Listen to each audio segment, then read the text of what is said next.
ओम गण गणपते नमः। अत्यंत प्राचीन काल की बात है। सौराष्ट्र देश के प्रसिद्ध देवनगर में शास्त्र मर्मज्ञ सोमकांत नामक धर्मपरायण एक नरेश थे। वे अतिशय सुंदर, विद्वान, धनवान, तेजस्वी एवं पराक्रमी थे। उनकी बुद्धिमती, अनिंद्य, सुंदरी, धर्मपरायणा सती पत्नी का नाम सुधर्मा था। सुधर्मा के गर्भ से हेमकंठ नामक अत्यंत सुंदर, शूर, पराक्रमी एवं विद्या विनय संपन्न पुत्र उत्पन्न हुआ। हेमकंठ अपने माता पिता के सर्वथा अनुकूल था और वे सोमकांत के शासन कार्य में दक्षता पूर्वक सहयोग प्रदान करता रहता था। रूपवान, विद्याधीश, क्षेमकर, ज्ञानगम्य और सुबल नामक 5 स्वामी भक्त अमात्य भी राजा सोमकांत की प्रत्येक रीति से सेवा किया करते थे। सोमकांत के राज्य में प्रजा समृद्ध एवं सुखी रहती थी। वे सर्वथा निरापद जीवन व्यतीत करती थी। साधु और ब्राह्मण निश्चिंत होकर श्री भगवान की आराधना किया करते थे। सहसा सोमतुल्य राजा सोमकांत को गलित कुष्ठ हो गया। उनके शरीर में सर्वत्र घाव हो गए। उनसे रक्त और पीप बहने लगा। नरेश ने प्रख्यात चिकित्सकों से अनेक उपचार करवाए, किंतु उनसे उनको कोई लाभ नहीं हुआ। यशस्वी नरपति अत्यंत निर्बल तो हो ही गए थे, उनके वर्णों में कीड़े पड़ गए और उनसे दुर्गंध निकलने लगी। अत्यंत दुखी होकर देवनगर नरेश ने अपना शेष जीवन अरण्य में जाकर तप में व्यतीत करने का निश्चय किया। उन्होंने विधि पूर्वक अपने सुयोग्य पुत्र हेमकंठ को आचार, धर्म और नीति की शिक्षा दी। तदंतर उसे राज्य पद पर अभिषिक्त कर दिया। नरेश ने अपने परम बुद्धिमान एवं राजभक्त क्षेमकर, रूपवंत और विद्याधीश नामक अमात्य यत्र को युवराज के सहयोग से सुचारू रूप से राज्य संचालन का आदेश प्रदान किया। तदंतर राजा सोमकांत ने अत्यंत श्रद्धा पूर्वक ब्राह्मणों की पूजा की। फिर उन्हें विविध प्रकार के व्यंजनों से तृप्त कर बहुमूल्य दक्षिणाएं प्रदान की। राजा वन के लिए प्रस्थित हुए तो प्रजा वत्सल नरेश के वियोग की कल्पना से समस्त प्रजा व्याकुल हो गई। हेमकंठ के दुख की सीमा नहीं थी। वे प्रजा के साथ रोता हुआ पिता के साथ पीछे पीछे चल रहा था, किंतु नरेश ने अपनी सहधर्मिणी सुधर्मा तथा सुबल और ज्ञानगम्य 2 अमात्यों के अतिरिक्त अन्य सबको समझाकर लौट जाने का आदेश दिया। हेमकंठ को विवश होकर अपनी प्रजा के साथ लौटना पड़ा। चिंतित, दुखी, पीड़ित, निराश और उदास नरेश अपनी पत्नी सुधर्मा और दोनों अमात्यों के साथ वन के कष्ट सहते चले जा रहे थे। सती सुधर्मा अपने पति की निरंतर सेवा किया करती थी और दोनों मंत्री उनके लिए फल फूल ढूंढकर ले आते। इस प्रकार यात्रा करते हुए वे सघन वन में एक सरोवर के तट पर पहुंचे। सोमकांत व्रणों की पीड़ा और यात्रा के कष्ट से लेट गए थे। सुधर्मा उनके चरण दबा रही थी। दोनों मंत्री फल मूल के लिए कुछ दूर निकल गए थे। उसी समय जल भरने के लिए कलश लिए एक तेजस्वी मुनि कुमार सरोवर के तट पर पहुंचे। सती सुधर्मा ने उन मणि पुत्र से पूछा, आप किसके पुत्र हैं और यहाँ कैसे पधारे हैं? अत्यंत मधुर वाणी में ऋषि कुमार ने उत्तर दिया, मैं महात्मा भृगु की सती पत्नी पुलोमा का पुत्र हूँ। च्यवन मेरा नाम है। आप लोग कौन हैं और इस निबिड़ वन में कैसे आए हैं? अत्यंत दुखी सुधर्मा ने मुनि कुमार से अपना विस्तृत परिचय देते हुए कहा, महात्मन, परम प्रतापी, समस्त ऐश्वर्यों का उपभोग करने वाले मेरे स्वामी पता नहीं किस कर्म का फल भोग रहे हैं। ऋषि स्वाभाविक दयालु होते हैं। आप दया पूर्वक हमारे कल्याण का कोई उपाय कीजिए। अत्यंत दुख के कारण रानी के नेत्रों से आंसू बहने लगे। मुनि पुत्र च्यवन ने चुपचाप सरोवर के जल से कलश भरा और शीघ्रता से अपने आश्रम पहुंचे। वहां महर्षि भृगु ने उनसे विलंब का कारण पूछा तो उन्होंने राजा सोमकांत की दुर्दशा और उनकी पत्नी की अद्भुत सेवा का अत्यंत करुण वर्णन सुनाया। कृपा में महात्मा भृगु ने अपने पुत्र से कहा, बेटा, तुम उन दोनों लोगों को यहीं ले आओ। च्यवन पुनः सरोवर तट पर पहुंचे। तब तक राजा के दोनों अमात्य भी वहां आ गए थे। च्यवन ने महारानी से कहा, माता, मेरे तपस्वी पिता ने आप लोगों को आश्रम में बुलाया है। सुधर्मा अत्यंत प्रसन्न हुई। वे अपने पति एवं सेवकों सहित मुनि पुत्र के पीछे पीछे महर्षि के आश्रम पर पहुंची। महर्षि भृगु का आश्रम अत्यंत पवित्र एवं सुखद था। उसमें सर्वत्र विविध प्रकार के सुगंधित पुष्प खिले हुए थे। आश्रम में वृक्षों पर विविध प्रकार के पक्षी कलरव कर रहे थे। बिडाल, नेवला, बाज, मयूर, सर्प, गज, गाय, सिंह और व्याघ्र आदि सभी प्राणी अपना वैर भाव त्याग कर एक साथ सुखपूर्वक रह रहे थे। वेद पाठ हो रहा था और यज्ञ धूम से समस्त आश्रम पावनता का विग्रह बना हुआ था। सोमकांत, उनकी पत्नी सुधर्मा और दोनों मंत्रियों ने व्याघ्र चरम पर आसीन परम तेजस्वी तपस्वी महर्षि भृगु को देखा तो दंड की भांति उनके चरणों पर गिर पड़े। नरेश ने हाथ जोड़कर निवेदन किया, प्रभु, आपके दर्शन से मेरे पुण्य उदित हो गए। मैंने जीवन भर धर्म का पालन किया है, किंतु पता नहीं मेरे किस महान पातक से मेरी ऐसी दुर्दशा हो रही है कि मेरा जीवन दुर्व्यय हो गया है। मेरे सभी प्रयत्न विफल हो गए हैं। अब मैं आपकी शरण में आया हूँ। आपके आश्रम में हिंस्र पशुओं ने भी अपना सहज वैर त्याग दिया है। दया में आप मुझ पर दया करें। नरेश के करुण वचन सुन महर्षि भृगु कुछ क्षणों के लिए ध्यानस्थ हुए और फिर उन्होंने उनसे कहा, राजन, तुम चिंता मत करो, मैं तुम्हें रोग से छूटने का उपाय बताऊंगा। अभी तुम लोग यात्रा से थके हुए हो, स्नान, भोजन और विश्राम करो। वह सबने तेल लगाकर स्नान किया और फिर वे भोजन करने बैठे। अनेक प्रकार के सुस्वादु षड्रस व्यंजन थे। राजा, रानी और अमात्य उक्त पवित्र आहार से पूर्ण तृप्त हुए और फिर परम त्यागी महर्षि भृगु के आश्रम में राज्योचित व्यवस्था से चकित विस्मित नरेश अपनी पत्नी एवं सेवकों सहित सुकोमल शैया पर विश्राम करने लगे। रात्रि व्यतीत हुई, अरुणोदय हुआ। महर्षि भृगु स्नान, संध्या, जप और होम आदि से निर्वृत्त हुए ही थे कि दैनिक कृत्य कर राजा सोमकांत ने अपनी सहधर्मिणी सुधर्मा एवं अमात्यों सहित महामुनि के चरणों में प्रणाम किया और हाथ जोड़कर उनके सम्मुख बैठ गए। राजन, पूर्व के जिन कुकर्मों से तुम्हें गलित कुष्ठ की ये दारुण यातना सहनी पड़ रही है, उसे बता रहा हूँ, तुम ध्यान पूर्वक सुनो। करुण हृदय महात्मा भृगु राजा सोमकांत को उनके पूर्व जन्म का वृत्तांत सुनाते हुए कहने लगे।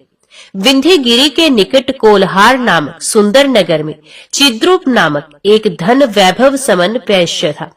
पति के अनुकूल जीवन व्यतीत करने वाली उसकी सुंदरी पत्नी का नाम सुभगा था। तुम उसी सुभगा के पुत्र थे। तुम्हारा नाम था कामत। एकमात्र पुत्र होने के कारण माता पिता ने तुम्हारा अतिशय प्रीति पूर्वक पालन किया। युवक होने पर कुटुम्बिनी नामक सुंदरी और सधर्म परायणा युवती से तुम्हारा विवाह हुआ। कुटुम्बिनी के गर्भ से तुम्हारे 7 कन्याएं और 5 पुत्र उत्पन्न हुए। कुछ समय के बाद तुम्हारे पिता का श्रीरांत हो गया। तुम्हारी पति प्रेरणा माता सुभगा अपने पति के साथ सती हो गई। तुम धन संपन्न और पूर्ण स्वतंत्र थे। दुराचार में तुमने अपना सर्वस्व नष्ट कर दिया, यहाँ तक कि घर भी बिक गया। तुम्हारी सरला पत्नी समझाती, पर तुम उसकी उपेक्षा कर देते। विवश होकर वे अपनी संतानों के साथ अपने पिता के घर जाकर जीवन निर्वाह करने लगी। तुम दुराचार संपन्न सर्वथा निरंकुश थे। बलपूर्वक दूसरे का धन छीनकर मद्य, मांस और परस्त्री का सेवन करते। तुम्हारी दुष्टता पराकाष्ठा पर पहुंच गई। तब राजज्ञा से तुम नगर से निर्वासित कर दिए गए। तुम वन में पहुंचे। वहां तुम दस्यु जीवन व्यतीत करने लगे। तुमसे भयभीत होकर मनुष्य ही नहीं, पशु भी प्राण बचाकर भागते थे। तुम पर्वत की गुफा में रहते थे। तुम्हारे ससुर ने तुमसे भयभीत होकर तुम्हारी पत्नी और बच्चों को तुम्हारे पास पहुंचा दिया। तुम्हारी पत्नी के पास वस्त्राभरण थे और तुम्हारे पुत्र भी तेजस्वी थे, किंतु तुम रात्रि में यात्रियों को लूटकर उनके धन और स्त्री का उपभोग करते। तुम सर्वथा निर्दय और हृदयहीन हो गए थे। एक बार एक ब्राह्मण अपनी पत्नी के साथ उधर से जा रहा था। तुमने उन्हें पकड़ लिया। ब्राह्मण ने करुण प्रार्थना की, धर्म उपदेश दिया, पर तुम पर उसका कोई प्रभाव नहीं पड़ा। तुमने उन दीन ब्राह्मण देवता का मस्तक उतार दिया। इस प्रकार तुम प्रतिदिन स्त्री, वृद्ध और बालकों की निर्दयता पूर्वक हत्या करते ही रहे। तुम सर्वथा विवेक भ्रष्ट हो गए थे। तुम्हारा यौवन तो हत्या, लूट, परधन एवं परद्रा अपहरण में बीता, पर देखते ही देखते वृद्ध अवस्था आ गई। तुम निर्बल हो गए, तुम्हारा शरीर कांपने लगा और तुमको अनेक प्रकार के कष्ट होने लगे। इस स्थिति में तुम्हारा स्वजन या हितैषी कोई नहीं रहा। पुत्र और नौकर आदि सभी तुम्हारा तिरस्कार करते रहते। तुम निरंतर दुखी रहने लगे। तुमने सोचा अपना शेष धन दान कर दूं। तुम्हारी प्रार्थना से एक ब्राह्मण वन में गए। उनकी प्रार्थना पर ऋषिगण तुम्हारे पास आए, पर जब तुमने अपना धन उन्हें स्वीकार करने के लिए आग्रह किया तो वे तुरंत उल्टे पैर वापस चले गए। सबने एक ही बात कही, तेरे जैसे अधम, हत्यारे, मदपी, पर स्त्रीगामी एवं क्रूरतम पापात्मा का दिया धन लेने का साहस कौन करेगा। तुम रोगक्रांत थे। मुनियों और ब्राह्मणों के वचन सुन मन ही मन पश्चाताप करने लगे। तुम्हारा हृदय हाहाकार कर रहा था, पर कोई वश में नहीं था। तुम्हारे पास चांदी, सोना और रत्न आदि बहुत थे। तुमने ब्राह्मणों के परामर्श से एक पुरातन गणेश मंदिर का जीर्णोद्धार कराया। मंदिर के भव्य और आकर्षक बनवाने में तुम्हारा सारा धन समाप्त हो गया। कुछ तुम्हारी स्त्री और कुछ तुम्हारे पुत्रों और मित्रों ने ले लिया। कुछ ही समय बाद तुम्हारा देहांत हो गया। यमदूतों ने तुम्हें बड़ी यातना दी। यम के पूछने पर तुमने पहले पुण्य कर्मों का फल प्राप्त करना स्वीकार किया। फलक अत्यधिक कांतिपूर्ण गणेश मंदिर का जीर्ण उद्धार कराने के कारण तुम सुंदर राजा सोमकांत हुए और तुम्हें अत्यंत रूपवती धर्मपत्नी भी प्राप्त हुई। सर्वथा निस्पृह परम वितराग दया मूर्ति महर्षि भृगु राजा सोमकांत को उसके पूर्व जन्म का वृत्तांत सुना रहे थे, किंतु ऋषि वचनों पर उन्हें विश्वास नहीं हुआ। राजा के मन में संदेह उत्पन्न होते ही उनके शरीर से विविध रंग के पक्षी निकल पड़े और उनके अंग प्रत्यंग नोच नोच कर खाने लगे। दुख से छटपटाते हुए राजा ने महामुनि भृगु से करुण प्रार्थना की, मुनिनाथ, आपके इस वन में पशु भी अपना सहज वैर त्याग देते हैं, फिर आपकी शरण में आए मुझ कुष्ठी को ये पक्षी कष्ट क्यों दे रहे हैं? आप कृपा पूर्वक मेरी रक्षा करें। तुमने मेरे वचन पर संदेह किया, इस कारण मैंने तुम्हें इतना अनुभव करा दिया। अब ये पक्षी शीघ्र चले जाएंगे। महर्षि ने क्षण भर ध्यानस्थ होने के अनंतर कहा, तुम्हारे पातक महान है, तथापि मैं उन्हें दूर करने का उपाय बताऊंगा। हूँ। महामुनि भृगु के उच्चारण करते ही समस्त पक्षी अंतर ध्यान हो गए।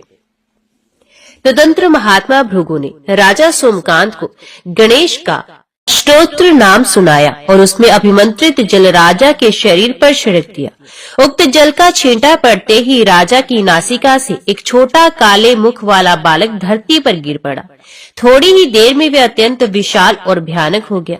उसके मुख से अग्नि की ज्वालाएं निकल रही थी। वहां सर्वत्र रक्त और पीप फैल गया। भयाक्रांत आश्रम वासियों को भागते देखकर महर्षि भृगु ने उस पुरुष से उसका परिचय पूछा। उक्त भयानक पुरुष ने उत्तर दिया, मैं प्रत्येक प्राणी के शरीर में रहने वाला पाप पुरुष हूँ। आपके अभिमंत्रित जल का छींटा पड़ने से इस राजा के शरीर से निकला हूँ। आप मुझे निवास एवं भक्ष्य प्रदान कीजिए, अन्यथा मैं आपके सम्मुख ही सबके साथ इस राजा सोमकांत को भी खा जाऊंगा। महामुनि भृगु ने वहां से हटकर एक शुष्क आम्र वृक्ष के कोटर की और संकेत करते हुए उक्त पाप पुरुष से कहा, नीच, तू सूखे पत्तों को खाकर इस कोटरे में रह ले, अन्यथा मैं तुझे भस्म कर दूंगा। महामुनि भृगु की वाणी सुनकर पाप पुरुष ने उस वृक्ष का स्पर्श किया ही था कि पक्षियों सहित वृक्ष तुरंत जलकर भस्म हो गया। मुनि से भयभीत पाप पुरुष भी उस भस्म में छिप गया। इसके अनंतर महर्षि भृगु ने राजा सोमकांत के समीप जाकर कहा, जब तुम गणेश पुराण सुनना प्रारंभ करोगे तब इस भस्म से पुनः नया आम्र वृक्ष उगेगा। जिस प्रकार ये वृक्ष धीरे धीरे बढ़ता जाएगा, उसी प्रकार तुम्हारे पाप भी नष्ट होते जाएंगे। चकित होकर नरेश ने अत्यंत विनय पूर्वक महर्षि से पूछा, मुनिवर, ऐसा पुराण तो ना मैंने कहीं सुना ना ही देखा है, ये कहाँ प्राप्त होगा और उसके वक्ता कहाँ है? दयालु मुनि भृगु ने कहा, पहले उसे वेद गर्भ ब्रह्मा ने महर्षि व्यास को सुनाया था और उसकी कृपा से वे पाप नाशक गणेश पुराण मुझे प्राप्त हुआ। तुम तीर्थ में जाकर पहले गणेश पुराण श्रवण का संकल्प कर लो। महर्षि भृगु की आज्ञा से राजा सोमकांत ने प्रख्यात भृगु तीर्थ में स्नान किया और फिर पवित्र मन से हाथ में जल लेकर संकल्प किया, मैं श्रद्धा और विधि पूर्वक गणेश पुराण श्रवण करूंगा। राजा के आश्चर्य की सीमा न रही। संकल्प का जल धरती पर छोड़ते ही वे पूर्णतः रोग मुक्त होकर पूर्वत सुंदर और तेजस्वी हो गए। गलित कुष्ठ की पीड़ा की बात तो दूर, शरीर पर उसका कोई चिन्ह भी कहीं शेष नहीं रहा। हर्षमगन नरेश महामुनि के समीप पहुंचे तो उनके चरणों पर गिर पड़े। उन्होंने अत्यंत विनय पूर्वक कहा, मुनिनाथ, अत्यंत आश्चर्य की बात है कि गणेश पुराण श्रवण के संकल्प का जल छोड़ते ही मेरी सारी व्याधियां दूर हो गई। महामुनि ने राजा का हाथ पकड़कर उठाया और उन्हें बैठने के लिए एक आसन दिया। राजा ने हाथ जोड़कर कहा, दया में आपकी दया से मेरा सारा कष्ट दूर हो गया। अब आप कृपा पूर्वक मुझे गणेश पुराण की कथा सुनाइए। मुनिवर भृगु ने कहा, राजन, मैं ये पुराण तुम्हें सुनाता हूँ, ध्यान पूर्वक सुनो।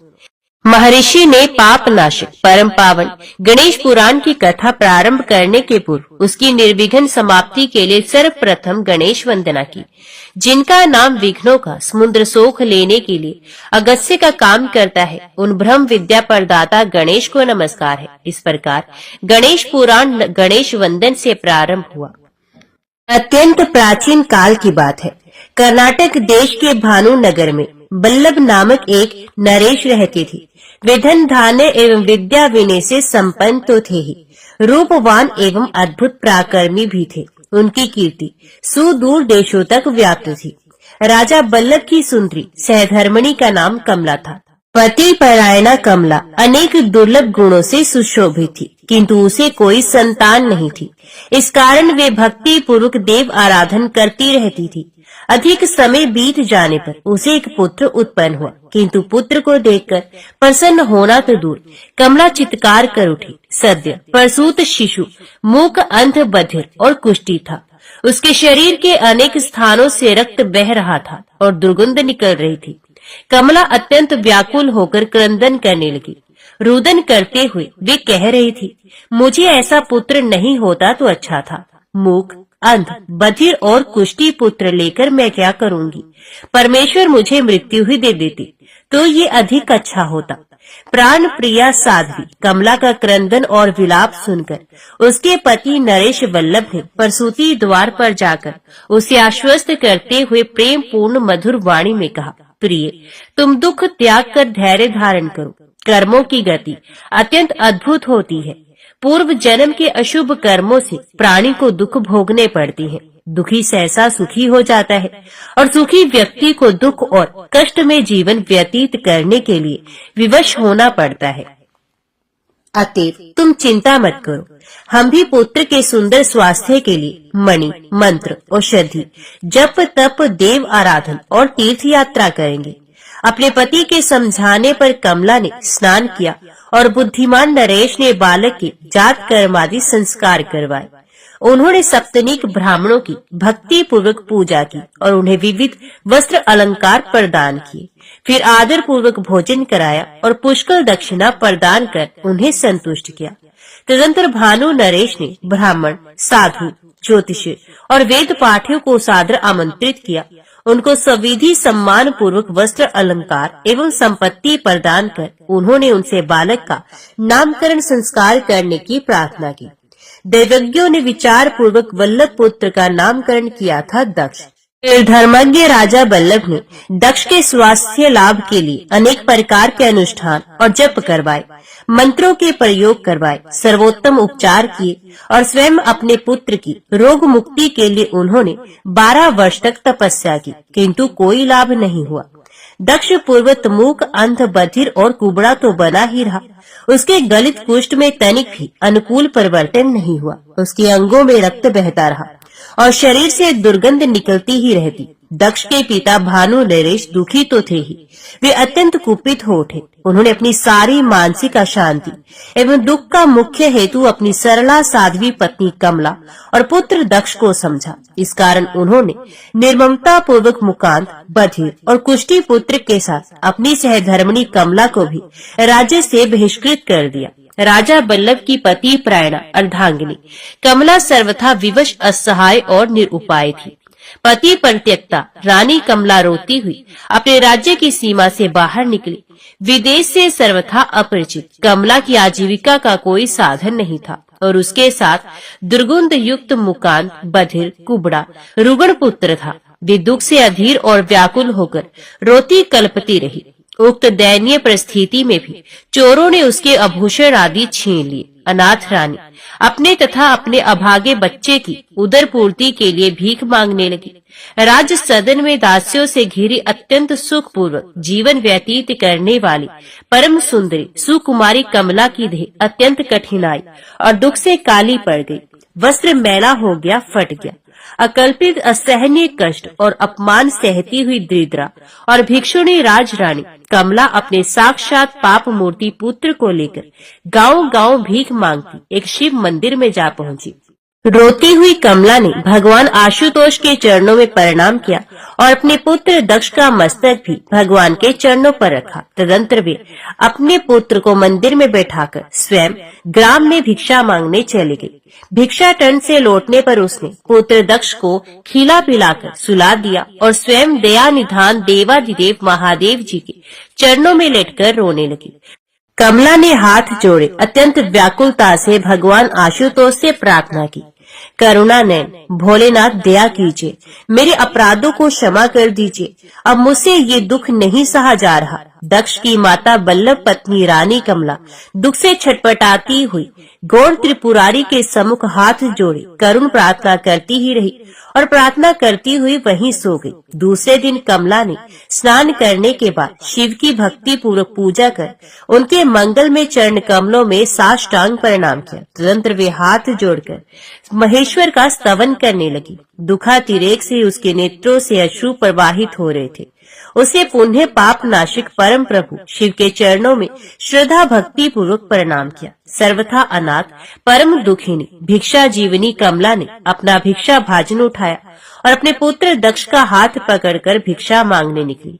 वे कुछ ही दूर गई थी कि उसे और उसके मुगाद बदिर कुष्ठी पुत्र के शरीर को श्री गणेश जी के एक अनन्य भक्त पवित्रम श्रेष्ठ ब्राह्मण की शरीर वायु का स्पर्श प्राप्त हुआ। अत्यंत आश्चर्य, सर्वथा असंभव को संभव देखकर कमला को सहसा विश्वास नहीं हुआ। उसके प्राण प्रिय पुत्र दक्ष की देह दिव्य हो गई, उसके नेत्र पर फूल कमल तुल्य हो गए। वे सब कुछ देखने लगा, कानों से सब कुछ सुनने लगा। उसका कुबड़ा सर्वथा लुप्त हो गया। कुष्ठ बहने वाले रक्त और दुर्गंध के स्थान पर वे परम आकर्षक सर्वांग सुंदर राजकुमार हो गया। उसकी वाणी मुखरित हो गई। उसने अपनी परम तपस्विनी माता कमला के चरणों पर मस्तक रख दिया और फिर हाथ जोड़कर गदगद कंठ से श्रद्धा पूरित मधुरतम वाणी में कहा, माँ। कमला ने अपने प्राण प्रिय परम सुंदर कुमार दक्ष को हृदय से लगा लिया। हर्षातिरेक से उसके नेत्रों से आंसू बहने लगे। दक्ष ने अत्यंत विनम्र वाणी में कहा, माँ, तेरी कठोर तपस्या पूर्ण हो गई, अब मैं तेरी सेवा करूंगा। हर्ष से पुलकित कमला अत्यंत चकित थी। वे अचिंत्य महिमा में सर्वंतरयामी प्रभु की कृपा का अद्भुत चमत्कार देखकर कहने लगी, मेरा प्राण प्रिय दक्ष मणि मंत्र औषधि एवं होम आदि से अच्छा नहीं हुआ, कठोर तप से भी कोई लाभ नहीं हुआ, किंतु भक्ति पूर्वक गणेश जी का नाम जपने वाले श्रेष्ठ ब्राह्मण की देहवायु के स्पर्श से ये निरोग ही नहीं परम सुंदर और परम आकर्षक भी हो गया। मेरे समस्त पाप ताप सर्वथा शांत हो गए। मुझे अधम नारकीय जीवन से उबारने वाले वे ब्राह्मण देव सहसा कहाँ चले गए, मुझे उनका दर्शन कहाँ प्राप्त होगा। फिर राजकुमार दक्ष की जननी ने दृढ़ता के साथ कहा, वे दया मूर्ति ब्राह्मण देव जहाँ कहीं होंगे मैं उन्हें अवश्य खोजूंगी। अब अपना जीवन सफल बनाने के लिए उनका मंगल दर्शन ही मेरा एकमात्र उद्देश्य होगा। इस लक्ष्य की पूर्ति के लिए मैं अपना और अपने पुत्र का जीवन होम दूंगी। विघ्नहारी प्रभु के अनन्य भक्त द्विजर के शरीर की वायु का स्पर्श क्या हुआ, दुखिनी कमला और उसके पुत्र की विपत्ति और पीड़ा दूर हो गई।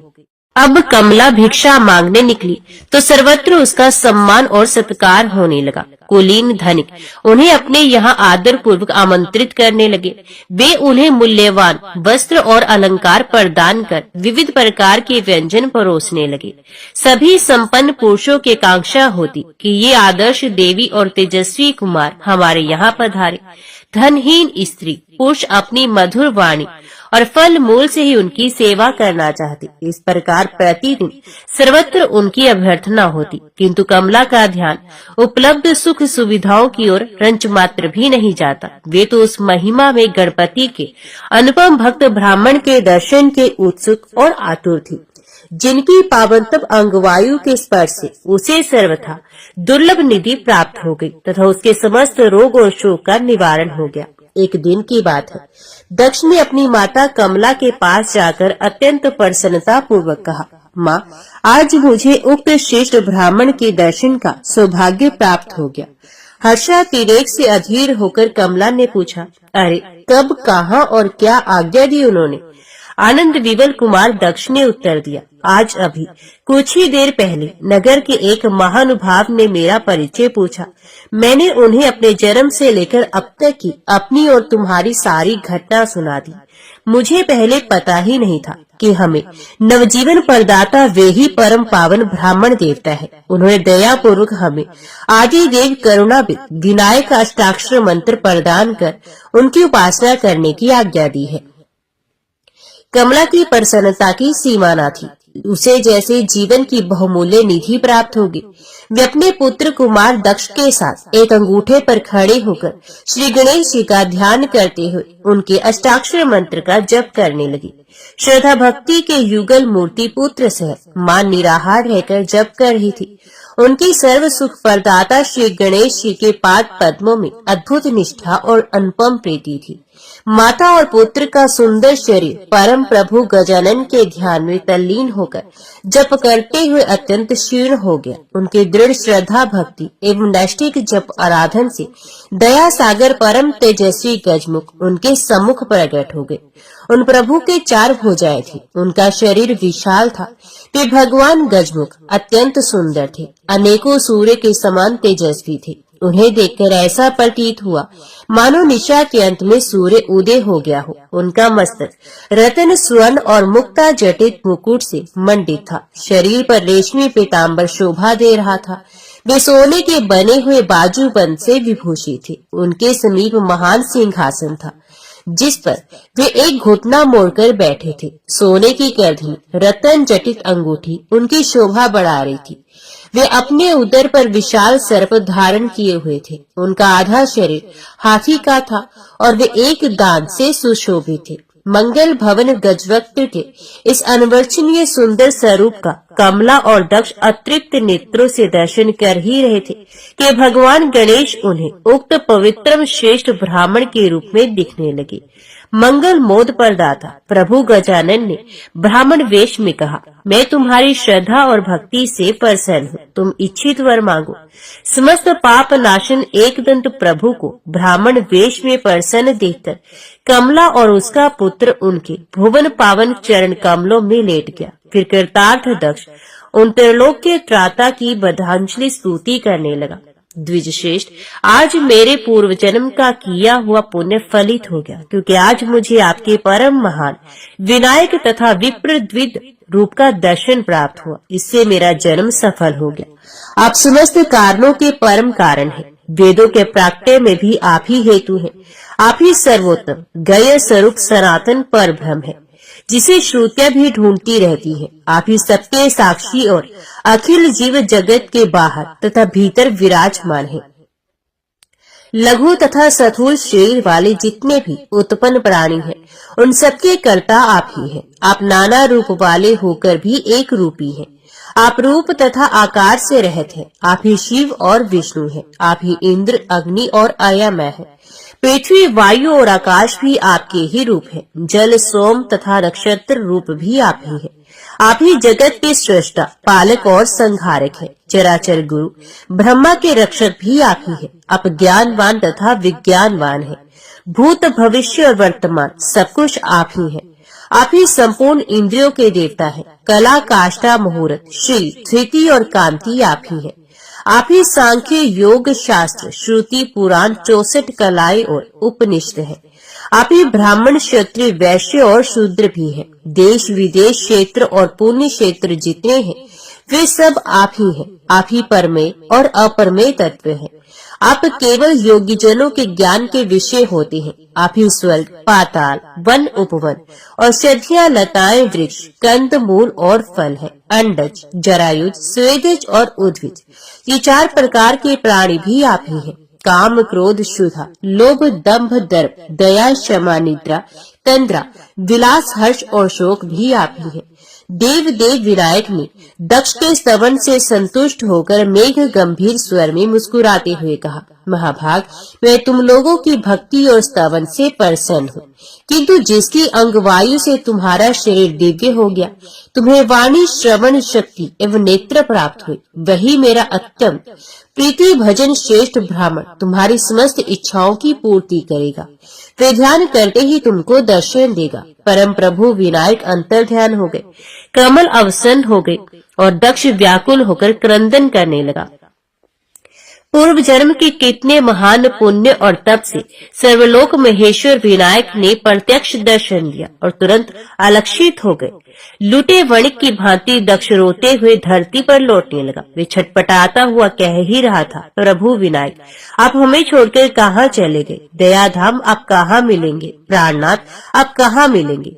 गणेश भक्त दक्ष की बड़ी विचित्र दशा हो गई। उसे अन्न, जल, वस्त्र, यहाँ तक कि अपने शरीर की भी सुध न रही। वे अपने प्राण सर्वस्व विनायक देव के वियोग में छटपटाता हुआ पागलों की भांति इधर उधर दौड़ने लगा। वे पथिकों से ही नहीं, वृक्षों, लताओं और वल्लरियों से आतुरता पूर्वक एक ही प्रश्न करता, देव विनायक, आप कहाँ गए? आपने मेरे जीवन धन विनायक को इधर देखा है? आप लोग बोलते क्यों नहीं? सबके सब मौन क्यों है? कृपया मुझे विनायक देव का पता बता दीजिए। दक्ष विनायक वियोग की असहनीय ज्वाला से झुलस रहा था। वे उन्मत्त तुल्य प्रलाप करता हुआ धरती पर गिरकर मूर्छित हो गया। उक्त अचेतन स्थिति में उसे पुनः उसी ब्राह्मण के दर्शन हुए। उन्होंने दक्ष से कहा, कुमार, मैं मुदगल ब्राह्मण हूँ।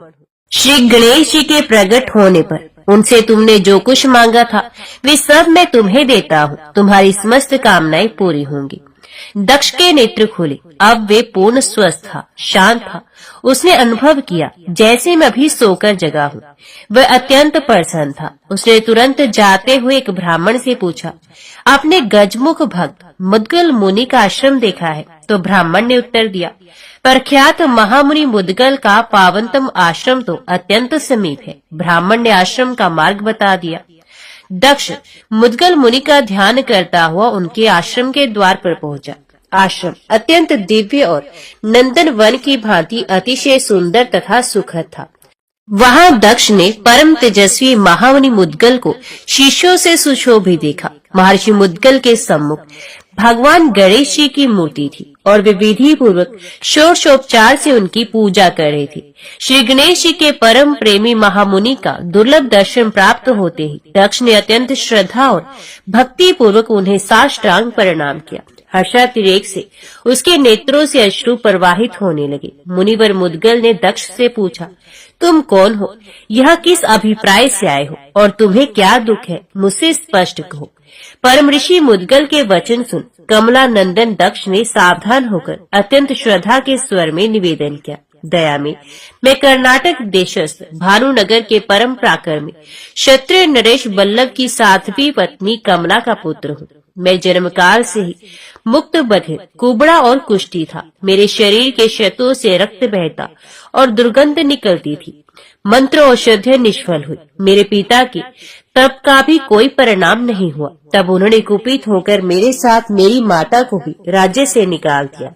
मेरी माता कमला भिक्षाटन पर जीवन निर्वाह करती हुई अत्यंत दुख पा रही थी।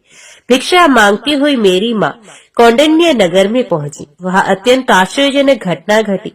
एक दिन आपकी शरीर वायु के स्पर्श से हमारा सारा कष्ट जाता रहा। मैं पूर्ण स्वस्थ और सुंदर हो गया।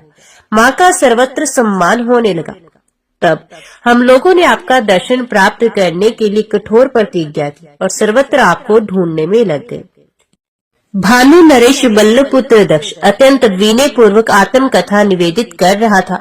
आपने पुनः कृपा की। आपके आदेश से हम दोनों निराहार रहकर देव देव विनायक का जप आराधन करने लगे। दया में प्रभु हमारे सम्मुख प्रकट हुए। देव ऋषि गंधर्व और किन्नरों से सेवित उन भक्ति प्रिय परशु कमल माला मंडित और मोदक धारी चतुर्भुज त्रिनयन भगवान गणेश के दर्शन कर हम निहाल हो गए। किंतु कुछ ही क्षणों में उन्होंने अपना मंगल निकेतन गजवक्त रूप समेट कर आपके मंगल में पावन स्वरूप में दर्शन दिया। मैं हर्ष गदगद कंठ से उन प्रभु का स्तवन करने लगा। संतुष्ट होकर प्राणेश्वर गणेश जी ने आपके स्वरूप में कहा, मैं तुम दोनों की निष्ठा और तप से पूर्ण प्रसन्न हूँ, किंतु तुम्हारे समस्त मनोरथ मुद्गल ब्राह्मण पूर्ण करेगा। मेरे जीवन सर्वस्व अंतर ध्यान हो गए और मैं मणिहीन फणी की भांति छटपटाता हुआ मूर्छित हो गया। मेरी अचेत अवस्था में पुण्य दयाधाम गणेश जी ने आपके ही स्वरूप में मुझे दर्शन दिया और अत्यंत प्रीति पूर्वक कहा, वर मांगो। मैंने परम प्रभु से याचना की, मुझे आपके मंगल में चरण कमलों की सुदृढ़ भक्ति और सुस्थिर लक्ष्मी की प्राप्ति हो और मुझे वे वर भी प्राप्त हो गया। तदंतर आपके अनुग्रह से मुझे आपके आश्रम का भी पता लग गया और अब भगवान श्री गणेश की कृपा से आप मेरे नेत्रों के सम्मुख हैं। निश्चय ही अब मैं पूर्णता प्रसन्न हूँ। अब मुझे कोई भी प्राप्य शेष नहीं रह जाएगा। इतना कहकर दक्ष ने पुनः महर्षि मुद्गल के चरणों में साष्टांग प्रणाम किया। फिर परम तपस्वी विप्र मुद्गल ने भी अपने प्रिय दक्ष को श्री गणेश जी के एकाक्षर मंत्र का उपदेश करते हुए कहा, तुम इस मंत्र का प्रतिदिन अनुष्ठान करते ही रहना। इससे गजवक्त्र तुम पर सदा प्रसन्न रहेंगे और तुम्हारा मनोवांछित पूर्ण करेंगे। इससे तुम राज्य सुख संपत्ति और सुयश आदि सब कुछ प्राप्त कर लोगे। इतना ही नहीं, इंद्रादि लोकपाल भी तुम्हारे वश में हो जाएंगे। तुम जीवन में समस्त भोगों का उपभोग करोगे और जीवन के बाद में मोक्ष तुम्हारे कर्त लगत रहेगा। दक्ष अपनी माता कमला के साथ कुछ समय तक परम ऋषि मुद्गल ऋषि के आश्रम में रहा। फिर उनकी अनुमति प्राप्त कर कौंडन्य नगर के समीप स्वर में अरण्य में चला गया। वहाँ विविध प्रकार के पुष्पों और मधुर फलों के वृक्ष थे। मृगादि पक्षी वहाँ विचरण किया करते थे। उक्त वन में स्वच्छ जलपूरित अत्यंत रमणीय एक सरोवर था और सरोवर के तट पर एक गणेश मंदिर स्थित था। मंदिर तो जीर्ण हो गया था, किंतु गणेश जी की मूर्ति अत्यंत सुंदर एवं मनमोहक थी। क्षत्रिय पुत्र दक्ष अपनी माता के साथ वहीं रहने लगा। वे वहाँ स्नान आदि से निर्वृत्त होकर अत्यंत प्रीति पूर्वक बोधन की सविधि पूजा करता। फिर उसने भगवान गणेश की प्रीति के लिए महामुनि मुद्गल प्रदत्त एकाक्षर मंत्र का जप अनुष्ठान प्रारंभ किया। वे मंगल मोद निधान गजमुख की षोडशोपचार से पूजा कर दिन भर मंत्र जप करता रहता। इस प्रकार वे 12 वर्ष तक जप करता ही रहा। एक दिन प्रतिदिन की भांति रात्रि में दक्ष ने अपने आराध्य की पूजा प्रार्थना की और उनका ध्यान करते हुए शयन किया। रात्रि के चतुर्थ पहर में उसने एक मदमत हाथी को देखा। हाथी के समस्त अंग सिंदूर से लाल थे। उसके गर्ण स्थल में मद का स्राव हो रहा था। उसके दांत बड़े सुंदर थे। भ्रमर उसके चारों ओर मंडरा रहे थे। सुंदर गज को देखकर दक्ष को लगा, जैसे ये मेरे जीवन धन दूसरे गणेश जी हैं। उसने रक्त गज के कंठ में रत्नों की माला पहनाई और गज ने उसे उठाकर अपने कंधे पर बैठा लिया। तदंतर वे हाथी ध्वजा और पताकाओं से सुशोभित नगर में प्रविष्ट हुआ। उसी समय दक्ष की निद्रा भंग होगी। कमला नंदन ने तुरंत अपनी माता को स्वप्न सुनाकर उसका फल पूछा। कमला ने प्रसन्नता से उत्तर दिया, बेटा तुम धन्य हो। तुमने स्वप्न में गज रूपी विनायक का दर्शन किया है और उनके कंधे पर चढ़ने का फल निश्चय ही राज्य प्राप्ति है। दक्ष ने तुरंत कहा, माँ, यदि मुझे राज्य प्राप्त हुआ तो मैं तुमको बहुमूल्य पालकी पर बैठाकर हीरे मोती के आभूषण पहनाऊंगा। स्वस्थ स्वच्छा गौ और स्वर्ण आदि का दान तो करूंगा ही, व्रत आदि के साथ धर्म में जीवन व्यतीत करूंगा और सर्वोपरि अपने प्राणधन देव देव विनायक की पूजा आराधना में सर्वस्व समर्पित कर दूंगा। समय धर्मात्मा राजा की मृत्यु हो गई। राजा की पत्नी सुलभा, उसके अमात्य द्वय सुमंत और मनोरंजन तथा समस्त प्रजा इससे अत्यंत दुखी थे। औंधव दैहिक क्रिया के अनंतर अत्यधिक चिंता की ये बात थी कि राजा के कोई पुत्र न होने के कारण राज्य का उत्तराधिकारी किसे नियुक्त किया जाए। महारानी और अमात्य परस्पर यही मंत्रणा कर रहे थे कि उसी समय महामुनि मुद्गल वहां पहुंच गए। मंत्री ने महर्षि के चरणों में प्रणाम कर उन्हें श्रेष्ठ आसन दिया और फिर उन लोगों ने मुनिवर मुद्गल से राज्य के उत्तराधिकारी के संबंध में अत्यंत विनय पूर्वक पूछा। महामुनि ने परामर्श दिया, स्वर्गीय नरपाल चंद्रसेन के प्रसिद्ध गज गहन की सूंड में कमलों की माला दे दो। हाथी जिस पुरुष को वे माला पहना दे वही श्रेष्ठ नरेश हो सकेगा। महारानी और अमात्यों ने महामुनि का आदेश स्वीकार कर लिया। फिर शुभ ग्रह, शुभ युग और शुभ नक्षत्र युक्त शुभवार को नगर निवासियों की उपस्थिति में चंद्रसेन पत्नी रानी सुलभा ने आभूषणों से सजे उक्त दंती की सूंड में माला रखकर उसे प्रार्थना की, तुम अपने भूतपूर्व राजा के स्थान पर योग्यतम नरेश का चयन करो। तुम जिस पुरुष के कंठ में ये माल डाल दोगे वही इस नगर का और तुम्हारा स्वामी हो जाएगा। उक्त गहन नामक गजराज ने अपनी सूंड ऊपर उठा ली।